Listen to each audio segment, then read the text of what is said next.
Hello, hello, hello, hello. Hey, on the count of three, I want everybody as loud as you can to scream hello, okay? 1, 2, 3. Hello. Welcome to Real Life. How's everybody doing tonight? Everybody doing okay? Everybody doing good? On a scale from 1 to 10, really quickly, yell out how good you're doing. 1 being like, I stepped on a Lego while simultaneously getting punched by Muhammad Ali. And 10 being like, I just had all the Chick-fil-A I could ever want, and I just got Victory Royale in Fortnite, and like, I got that guy or girl who kind of looked at me today. Okay, how many of y'all? 1 to 10, ready? 1, 2, 3, what is it? Come on. Wow, a lot of 6s and 7s, wow. What? Oh gosh, I'm scared. No. You have to say it. Pause a moment. Okay. Oh, that's good. Yeah. I'm not going to say that. Okay, hey. But it was really good, Marley. Good job. How's everybody doing? I hope y'all are doing great. We are continuing our series, What Would Jesus Do, tonight. And before I dive into that, I got to do something really, really exciting, something I love to do, and that is talk about internship. What's up? Internship is starting back up this month. We took a month off to get you guys back in school and get organized. Internship is starting back up, though. It will be the second and third Wednesdays, the 2 middle Wednesdays of the month at 5:30 here at the church. And so internship is like, where are all my interns at? Stand up on your chairs. I want to see you guys pumped up. Yeah. Give it up for our intern crew. All right, y'all can sit down. Quit being rowdy. What y'all doing? Internship is one of my favorite things that we do here. Basically, it's if you love tribes, it's tribe to the next level. Like, we get you guys super involved. We do deep dives, have great discussion on scripture and context of it. Lauren makes amazing cookies for tribe nights. It's always great. So we want you guys to get involved. Now, listen, here is one big important thing when it comes to tribe or internship. Internship is a commitment, okay? It's something that you say, hey, I'm gonna do that, and then we expect you to be invested and be here. You get to serve, you get some perks. If we ever get to do Collide Conference again, you get like a discount on Collide Conference. You get discounts on stuff like that. You get some free merch along the way. So internship is amazing. If you want more information, if you want me to talk to you a little bit more about internship, after service is over, come find me or come find Lauren or talk to a tribe leader. We want to talk to you more about internship. You can apply right now. Pay attention, but maybe later when you get home. You can apply, tap the link on our Instagram bio, or talk to your tribe leader, and they can send you the link directly. We want you to be a part of internship. So be sure to go apply as soon as you get home. I promise. Interns, is it worth it to be an intern? Yeah. All right. So tonight, like I said, we are continuing our series on What Would Jesus Do? And we're going to answer the question tonight, what would Jesus do about doubt? Okay? Everybody say doubt. Everybody say doubt. Everybody say no doubt, okay? That was a band a long time ago, y'all. Anybody know who the band No Doubt is anyway? Okay, yeah, only tribe leaders know. Has anybody, raise your hand if you've ever had doubts before about anything? Like you've ever doubted a friend, you've doubted a TV show would be good or not, you doubted a movie, okay? Now, I want you to put your hands down, and I don't want you to raise your hand on this one, but I want you to ask yourself, and if you're taking notes, which I hope you are, I hope you're taking plenty of notes tonight. There's going to be opportunities for you to take a screenshot or take a picture of the screens. But I want you to ask yourself internally, have I ever had doubts about God? Have I ever doubted that God was who he said he was? Have I ever doubted maybe even his complete existence? Have I ever doubted that the Bible was real? Have I ever doubted the fact that when I pray that he actually hears me? Have you ever doubted that God is going to do what he says he'll do? Have you ever doubted that when you go to church, they have your best interest in mind? And see, the thing is, a lot of us have these doubts, but we're really afraid to ever share them. How many have ever had a doubt? I don't want you to answer. I just want you to nod along in agreement, okay, if this is you. But how many of you you've had doubts about God or church and you've been terrified to actually say something to somebody? You've been afraid to talk to a tribe leader. You've been afraid to talk to me or Lauren, or you've been afraid to mention it to a pastor or somebody in charge, or your parents. I grew up in a church that if you ever said that you had doubts about God, you might as well be best friends with the devil himself because you didn't know Jesus if you had doubts. And it used to terrify me. Like anytime I ever had the thought creep through my mind, well, what if God is not what I pictured and imagined? What if my version of God, what I've been taught, what I've learned, what I've studied, what if that isn't actually what God is? And let me give you some truths about doubts, okay? If you're taking notes, here's 2 quick things. These aren't going to be on the screens, so you just have to remember it and write it down quickly. But hopefully you're taking some notes, because note takers go to heaven first. They get first in line. It's like, ordering online. I'm kidding. It's a joke. Y'all are not very laughy tonight. Is it because of the masks? Are you over masks yet? Okay. All right. Everybody fake laugh for me real quick. Just fake laugh. And stop. Okay. Some of y'all kept going. That means you actually laughed. That's funny. 2 quick things about doubts. 2 truths about doubts.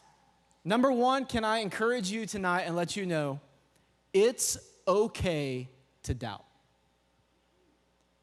It's okay to doubt. Some of y'all need to hear that right now. It's okay to have a doubt creep through your mind. It's okay to wonder and be curious and say, is that really how it works? Is that really who God is? It's okay to have doubts. In fact, it's normal. It's very normal to have doubts, okay? Let me give you kind of a long story for a short point, but I'm going to tell it anyway, because this is a story that embarrasses me, and y'all like it when I embarrass myself, right? Some of y'all may have heard this story. I told it a couple years ago, but Lauren and I moved into the house we live in now. We bought this house 3 years ago or so. And when we moved into this house, we had started the process. The first week we were there, we didn't really live there, but we were painting the walls, we were putting fixtures in, we were doing all the stuff that you do when you buy a new house. And the next week came, we finally got to actually move our furniture in, we got to actually stay the night. So it was the first official week that we got to be in our new home. It was amazing, okay? We loved it. About a couple of days in, like literally 2 days after we had moved into our new house, we get up in the morning, Lauren goes to work, and I get up and I'm like, you know what? I'm going to be productive for a few minutes before I head to the church and get my stuff done. It was on a Wednesday, I think. I think it was a Wednesday, a service night, so a first Wednesday, and this is back when we could do big after parties too, so I think there was a big after party that night. And we had service coming up, so it was Wednesday. I got up around 7:30 or so. I was like, I'm going to do something real quick before I get my day started. I'm going to work on the house, do one productive thing on our house. And I decided that one productive thing was to put the new locking keypad on our front door. And so I get it out, and I take the old lock off, and I put the new one on, and I feel accomplished. I'm like, that didn't take long at all. I'm still in my pajamas. Okay, I got bed hair. I got no shoes on. I mean, I just did it really quickly. And so to test this new lock, I went outside, and I closed the door, and I locked it. And can you guys guess what happened?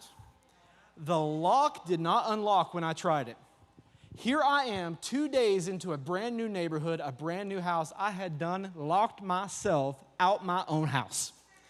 No shoes, pajamas, bed hair, stanky morning breath, and everything, okay? And so I'm freaking out at this point, and I go around to our garage. Now, again, 2 days in, I have not changed the code to the garage door keypad. I have no idea what the code is, so I can't get in that way. I go around to the back door, to the backyard, okay? Our dog Marcy is just looking at me. I'm pretty sure I heard our dog Marcy in a human voice say, "You're an idiot." And I said, "Well, you're right." And I try the back door. I still can't get it, and it's locked. I go and try every window. Now, number one, I'm very encouraged about the fact that it's hard to break into my house. That's a big win for me. But I'm really discouraged because I can't get into my house. And so I try everything. Finally, I'm like, I'm not getting in here. So I got to do the only thing I can do is brave this brand new neighborhood and go knock on doors. So here it is, creepy looking Craig with no shoes on in his pajamas with bedhead, no phone. I left my phone inside. So I'm just wandering around my neighborhood barefoot on the road, just going up to a random house going, guys, nobody was answering their doors. Like, I would just go house. I would go to where I saw cars parked, and I'm like, okay, I'll go to this. There's surely somebody's home. Still nothing. One time I pulled the old Sheldon Cooper, okay? Neighbor, neighbor, neighbor, and still nothing. One time I went up to this one lady's house. She's an old lady who lives in our neighborhood, and I knocked on the door, and I heard something.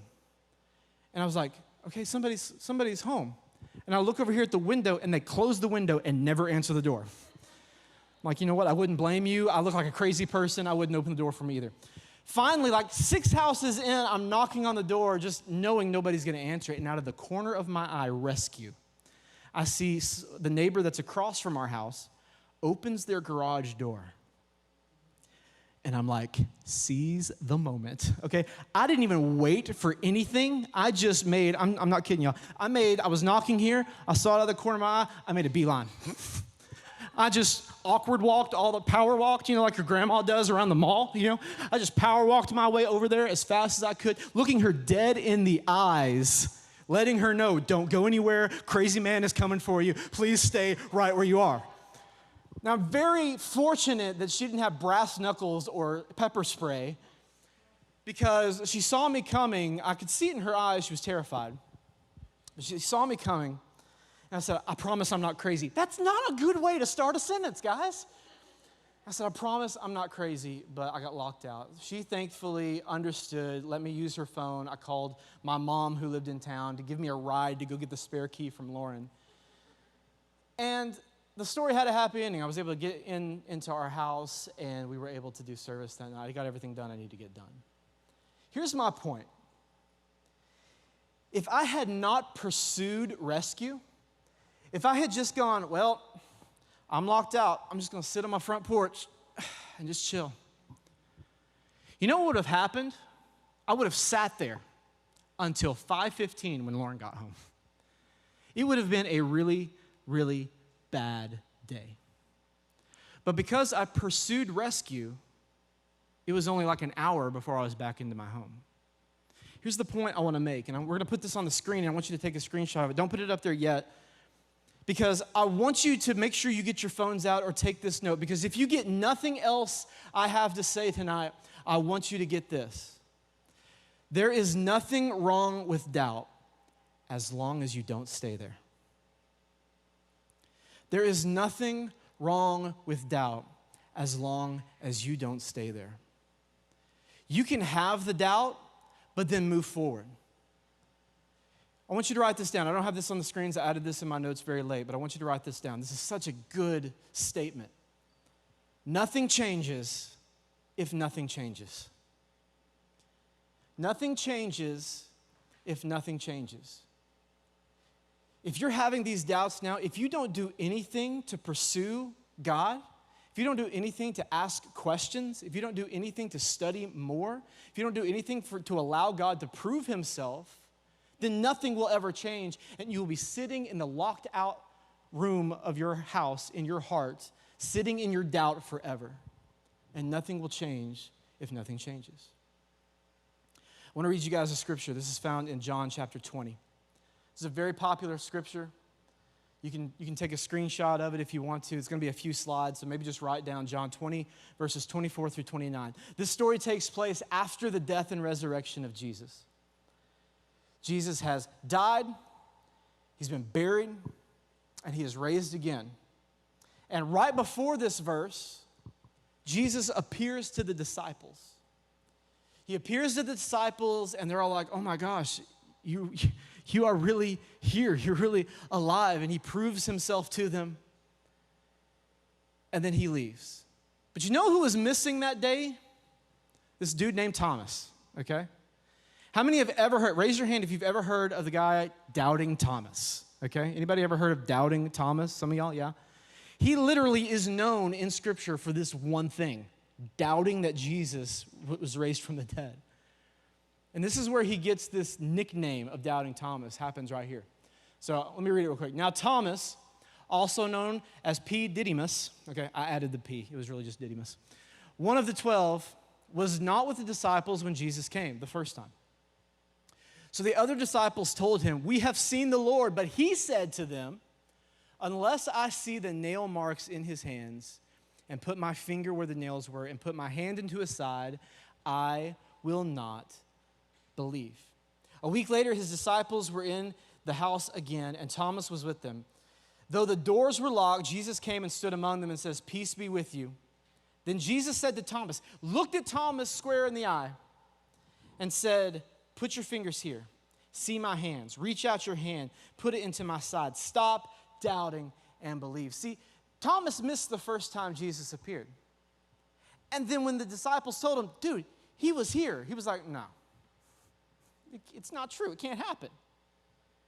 Unless I see it, I can't believe it." Jesus wasn't there when Thomas said he didn't believe it. How did Jesus know? It's because Jesus is Jesus and we're not. Then after Jesus said that, verse 28, Thomas said to him, "My Lord, my God." Then Jesus told him, "Because you have seen me, you have believed, but blessed are those who have not seen and yet believe." Anybody here have a scar? Anybody got a scar? Keep your hand up if you got a scar. How many? Keep your hand up if you have a scar with a cool story behind it. Okay, put your hand down if it's a lame scar. Okay, I don't know what a lame scar would be. Okay, cool. See, a lot of us have scars. Most people in this room have a scar. I got a scar too. You can't see it from this distance, but my finger has a scar on it. It's a deformed finger. And it happened when I was about 18 months old to 2 years old. Little baby Craig. And my grandparents' house had this kind of screened-in back porch, and they had a screened door that led to it. And the screen door had a little bitty hole in it, just about tall enough for a 18 to 2-month-old or 2-year-old to stick his little bitty finger in. Anybody want to guess what this guy did? I stuck my finger in it. And my little 18-month-old brain did not comprehend that once I got it in and it wouldn't come back out, to just go, "Hey, Mama," and ask for help and let her cut around it and give me freedom. What my 18-month little brain did was go, "Ah!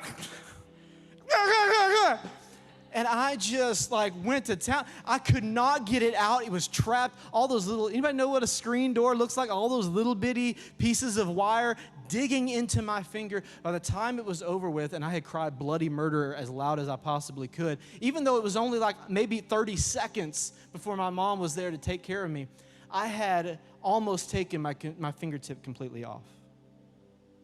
Ripping skin completely off, going down to muscle and bone. Some of y'all are going, and I get it. I'm weird about fingers too, and this is probably the reason why. But, I'm 34 years old now, so it's been about 32 years since this moment happened. But I still have the scar.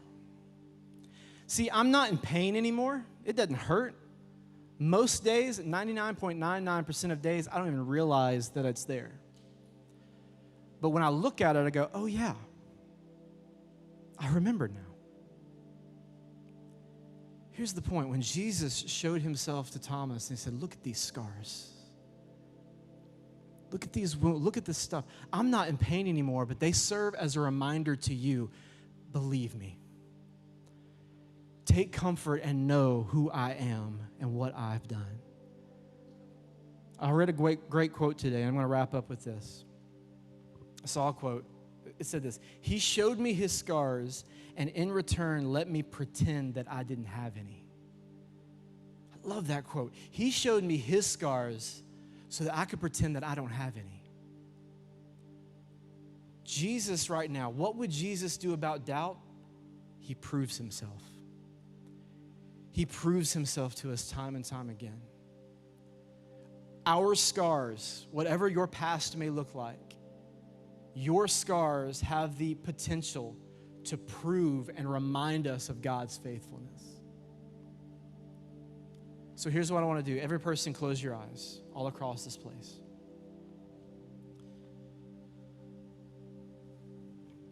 We're going to go into worship, and worship team, you can go ahead and start making your way up. I'm so excited for worship. Listen, and I'm going to talk about that in just a second, but